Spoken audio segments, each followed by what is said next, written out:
Hello, everyone. Bang on 12. Don't know why I'm always surprised we managed to make it bang on 12, but here we are.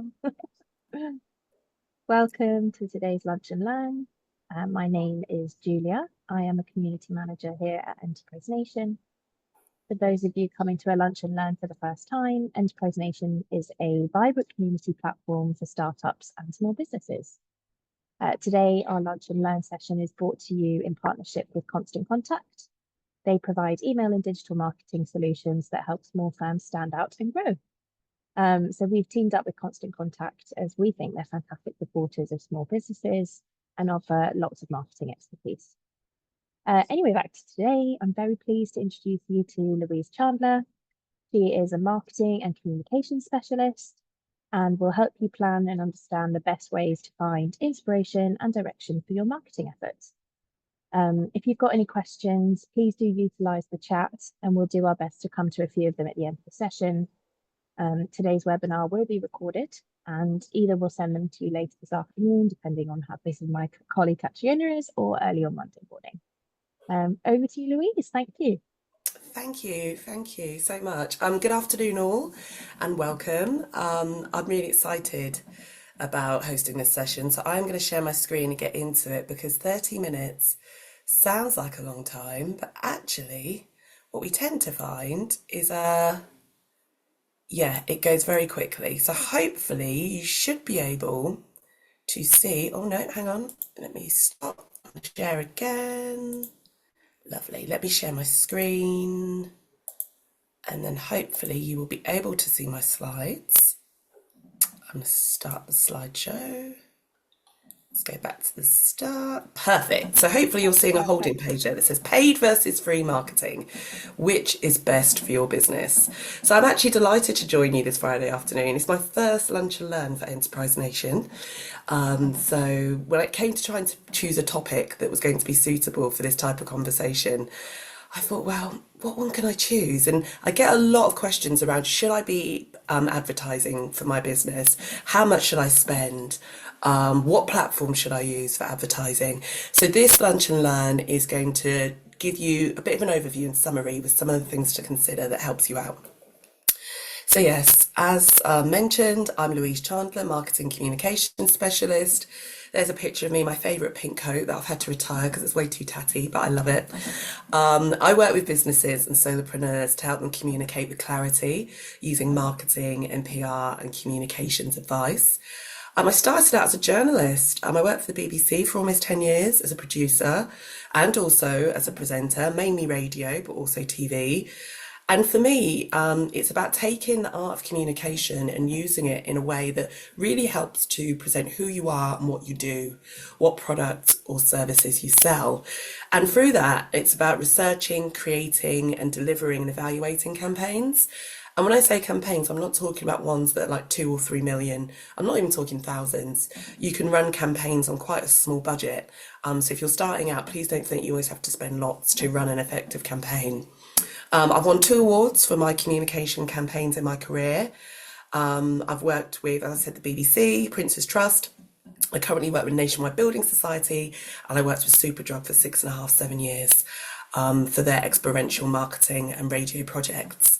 And during COVID, I decided to commit all my knowledge to the comms kit, which are 14 different PR and marketing toolkits that have been written for businesses. So I'll tell you a bit more about those in a bit. But really today we're talking about the art of communicating. Before we get to platforms and channels, what we're talking about is that good communication is the bridge between confusion and clarity. Now, I think it's fair to say that confusion happens quite often in communications, hence why some brands have to come out and apologise. But if you get things right and you strike the right tone, that clarity is what happens. And when people are clear on what they're buying, they absorb your brand, they become fans and advocates of your brand, and you really feel like you're making an impact and making a difference to increase your sales. So this is why I thought this phrase is really good. Good communication is the bridge between confusion and clarity. So what can we do about it? Creating that bridge. We hear the words communication and marketing a lot, and I thought it was helpful just to come up with a few definitions, especially in the context of this lunch and learn. And if you have got any questions, please do make a note and, add them into the chat, or we will get to them before the end of this session. But basically, this is kind of what we're dealing with when it comes to communications, the outlets and tools that deliver content or subject matter or information, or when it comes to marketing communications, we're then looking to communicate with target markets. As a business, you can't sell to everyone. And a lot of the time people think you can, but you will have an ideal customer in terms of demographics, in terms of their lifestyle and their interests. And it's important for you to understand your target markets, that you can communicate with clarity to attract their interest, which is what we're going to get to in a minute. So this is the main slide that we're talking about today, the free versus paid. And really what I want to point out to you is kind of the dynamic between free and paid. So this is what we're going to get through now. The free elements of communications and marketing, I really don't want you to discount it, because for me, I feel like it's a really good opportunity for you to look at these bullet points here. Free communications and marketing really gives you a chance to try and experiment, especially in these early days of your business, but also as you scale and develop your business, there may be a few ideas that you have to communicate and market who you are and what you do. And before you want to spend money on it, you might want to do a few freebie things to experiment and to help you understand, does it work? Did people like it? Did they engage? Did they respond? Did they not like it? And I always say to my clients when I'm working with them, please do not ignore the opportunity to evaluate and summarize the things that you learn, because that's what helps you to build and get stronger. I think in business, we're so busy doing, we forget to pause and reflect on what we learn. But it's that reflection time that's really valuable to help us go, do more of this, do less of that, change this, improve that. So do use free marketing and communications to experiment and to try new things, but also to try and understand your target audience and customer and who they are. When you are starting out in particular, or maybe pivoting to try and attract a new customer demographic. And when I say demographic, I mean in terms of age, gender, profession, education, salary. And really what you're trying to do is understand, who are those customers? What are their pain points? What is it that's frustrating them, that's bugging them? And why have you got the answer that's going to help them to solve that problem? So your marketing and communications isn't just about pretty pictures and slogans and lovely videos. It's to try and address your ideal customer to help them understand what they need to improve and do more of, and how your solution, your product and service can help with that. I love being creative. I really do. And it's one of the reasons I do what I do. I love being creative as an opportunity to communicate and tell a story differently, or share graphics or visuals that allow you to really explain who you are and what you do. And that, again, that's where the free stuff is really great for that, because if something doesn't work, or if you really don't like the look of it, you can delete it and just remove it. And if it's free, you don't feel like you've invested a lot of pounds behind the advertising. And free as well as paid advertising and marketing is brilliant at telling a story. Some of the best stories I've seen have been on reels and videos on social and digital media that have been organic. They've been free content, but they really do tell a brilliant story in terms of their visual content, the text, the conversations that they have. And it's a really good opportunity for you to kind of paint a scene, or behind the scenes of who you are and what you do. And for some of us, when it comes to running a business, free marketing and communications is a great opportunity to be visible and be the face of a business. If you are someone who is an accountant, maybe you run a bakery, you're a hairstylist, you're a fashion stylist, you're a gardener, you will be the face of your business. People interact with you and know you and buy business from you. And really, the free examples of marketing and communications gives you that opportunity to be visible and be the face of the business if you're comfortable in doing so. Sometimes we can be a bit shy and feel a bit cautious about putting ourselves out there, but I would certainly think it's a good opportunity for you to do that. And there's some examples there of free marketing communications. As I mentioned, unpaid social media posts, blog posts that you can include on your website or your Google Marketplace profile, reviews, email newsletters. There's lots of platforms you can use for email newsletters. They're free. Obviously, each differ in terms of functionality and how much you get for free, but they certainly do start off as free in the beginning. News stories and PR and making your own videos are free. For the reasons that I mentioned, experimenting, understanding, being creative and communicating, and helping you to be visible and the face of your business. Now, where the paid element comes in is because the free content is great if you can link it into your SEO, your search engine optimization, in terms of how you're found on Google, even better in terms of text and words. But the paid element gives you control. This is where I say to my clients, by all means do the free content, but really there's not a lot of choice or options in terms of how many people see it, when they see it, when it's free. Paying to advertise and promote your business and who you are and what you sell gives you control to really appreciate and understand where you want to show that message. And the phrase there that I've put is for eyeballs and footfall.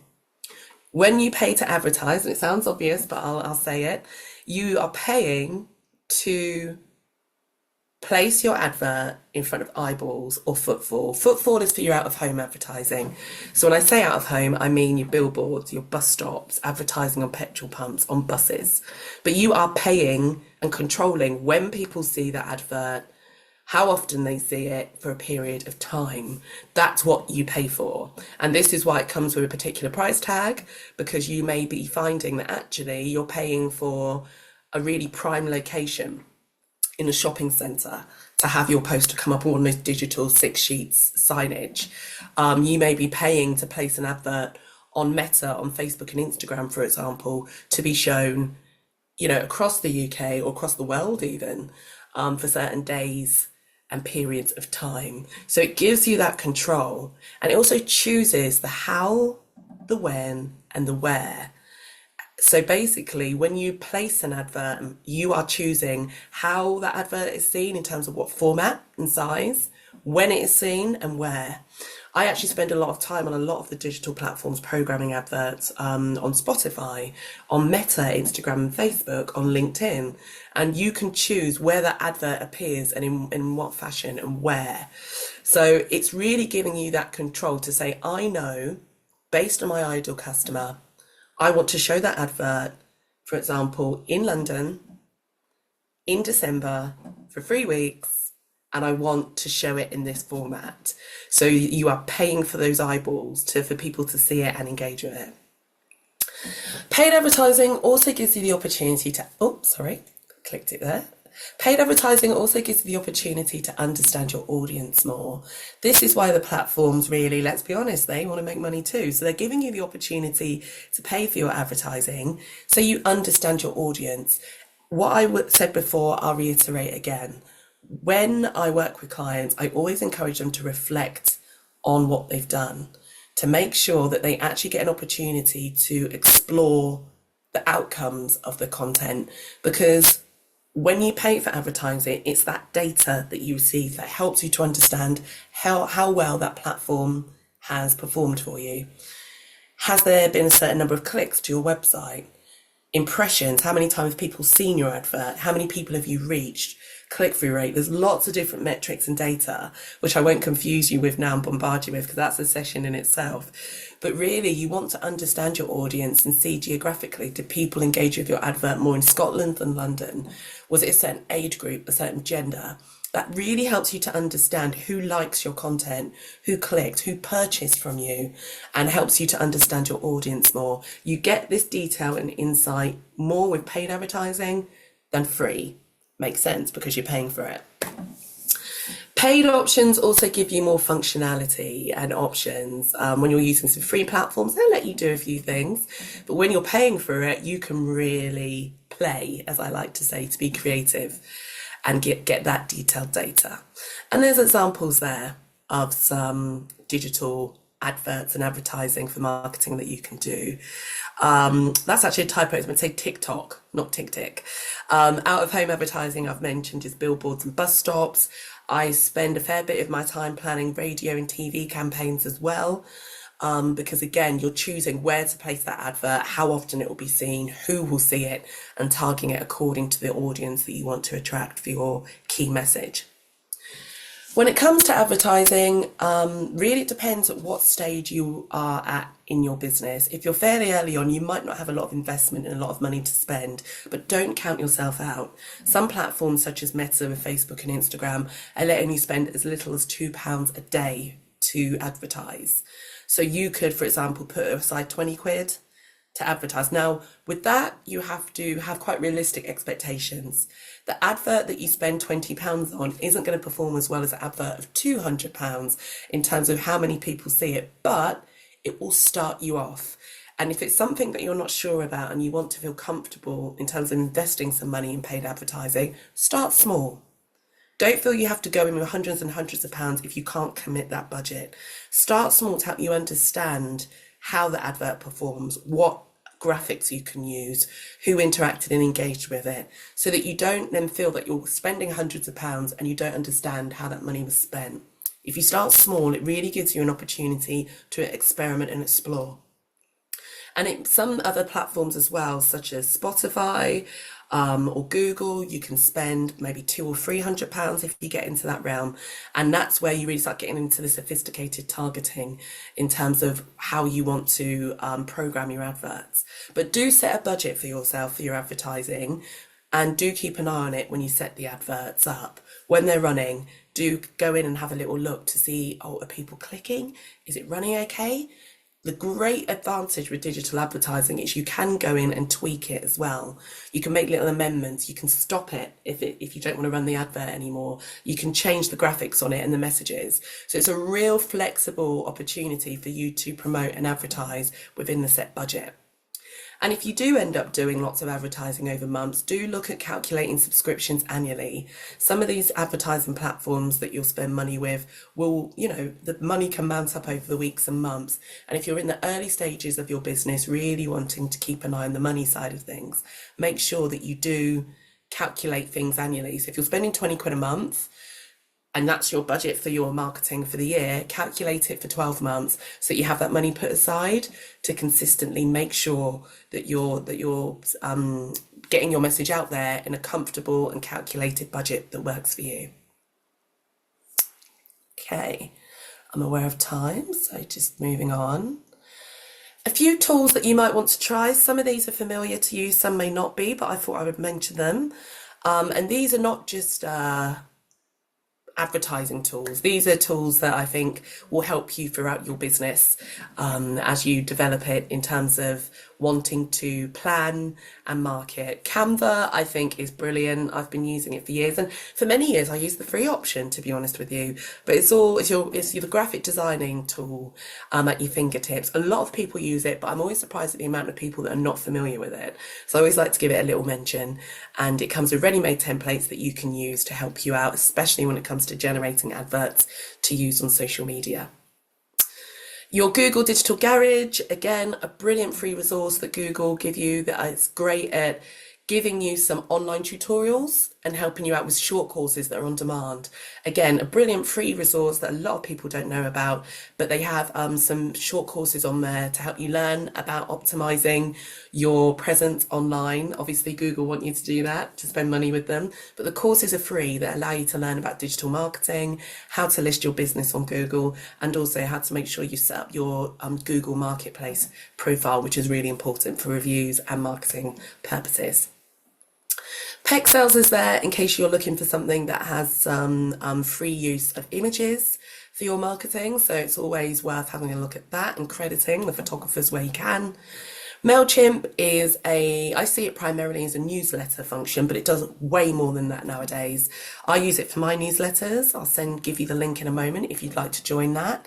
But equally, MailChimp is a brilliant way of automating your marketing. So I would certainly encourage you to go and have a look at that. And they do have a free membership that you can join as well to get you started. HubSpot, I think, is a brilliant resource where it comes to ideas for marketing and communications. Great blogs, great information. They do really good template sheets as well. So I always like to give them a mention if you're starting out in this field.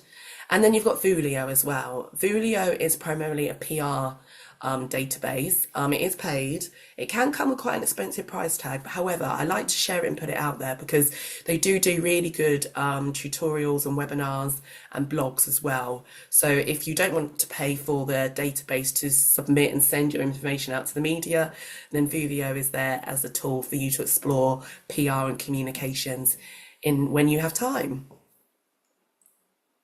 So we're getting to the stage where I'll get to some Q&A from you guys. So I've been seeing some questions flash up. Just wanted to let you know, as mentioned, I've created some media marketing toolkits. They're on 14 different topics, including how to launch a podcast, launch an event, how to run a webinar, how to write a press release, how to film video clips, and basically my 20 plus years experience of working in the media marketing and PR industry has been scooped up and placed into these marketing and comms kits. And yeah, currently on sale. So you can instantly interact and download them and use them to help you out with your marketing and communications that will boost your business sales. So you've got the QR code there and the voucher code to get them half price, or you can go to the website and find out more about them. And if you have any questions, do let me know. So with that said, thank you for taking part and connecting with me. There's my profile on Enterprise Nation. And yeah, it'd be lovely to see you guys on Enterprise Nation interacting with me, or I'll share some other ways you can reach me and get in touch. And let's get to some questions. I'll stop sharing, shall I? Up to you. You can leave that there if you'd like. Okay. That's absolutely fine. Cool. We've got a few questions, as you said. I know you wanted to share a couple of links, so do go ahead if you'd like to do that now. I think I will stop sharing for now, and then I can get to that. No worries. Yeah, go for it. So the first one that came in was someone who was asking about the free email newsletter tools that you mentioned near the beginning of the chat. So if you're able to expand a little bit or just sort of recap what you said, that would be really helpful. Okay, so basically what you tend to find with most email newsletter platforms is that these people are businesses. They want you to spend, of course they do. But what they tend to do is to hook you in the beginning with a free trial or with the opportunity to use the platform for free. Now, sometimes it's what functionality you receive for that. And when I say functionality, I mean the tools built within the software. So sometimes it might let you send newsletters for free to, I don't know, 200 people. And once your database gets beyond 200 people, you'll have to pay. Sometimes it will come up with templates of newsletters that are pre-populated that you can go in and change the pictures and text.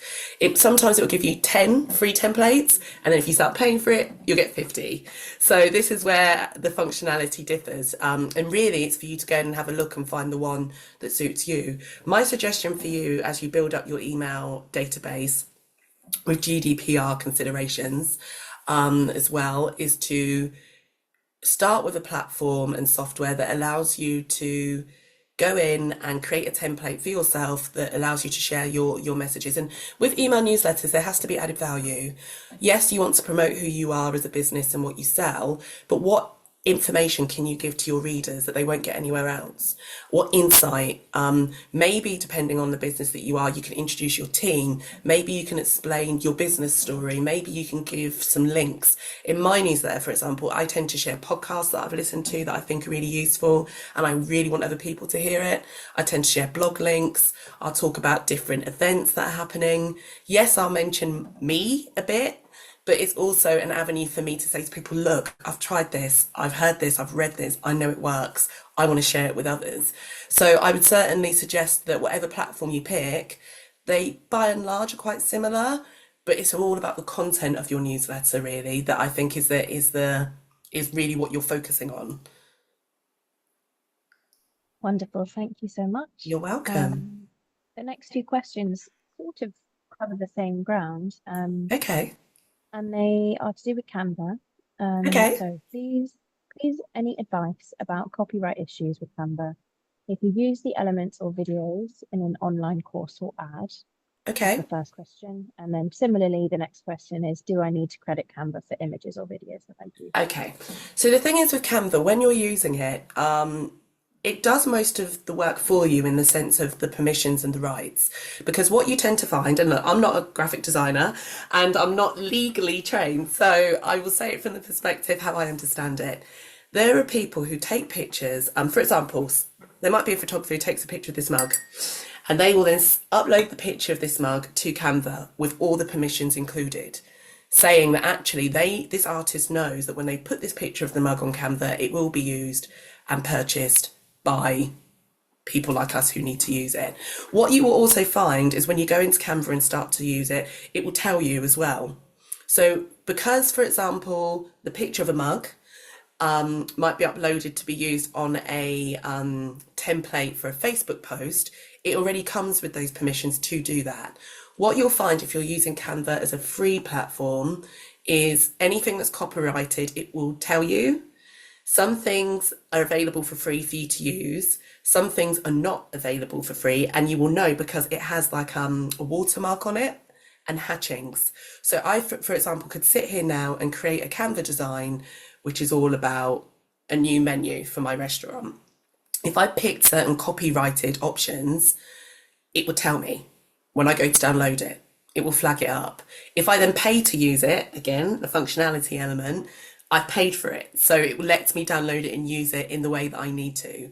But Canva is aware of the copyright element and basically has it all built in to make sure that you're protected as a user. And if it's something you are downloading that isn't protected, it will tell you. Is the short answer. But if you go onto their website and read the articles on there, they will explain more because I don't work for Canva. But as a frequent user of it, that's how I understand it. Yeah, I again, just from personal experience, I think a lot of the artists that work with Canva are sort of Yeah. aware that the work is being reproduced. That's sort of part of the Yeah. arrangement. Yeah, exactly. If they upload it onto there, they know it's going to be downloaded and used for various purposes. It just depends. Yeah. Yeah. Okay. So, oh yeah, this is another question that's similarly coming about Canva, and I you probably didn't expect to take this tangent, but it's an interesting question. When you upload a picture for personal use, is it automatically available for others? It depends on the platform. We're really getting into the differences of different platforms here. So say I took a picture of my garden now and I put it on Instagram. There is an option on Instagram where basically it can be remixed. So this basically means that someone else could take that picture and pretend it was their garden. But I can switch that off.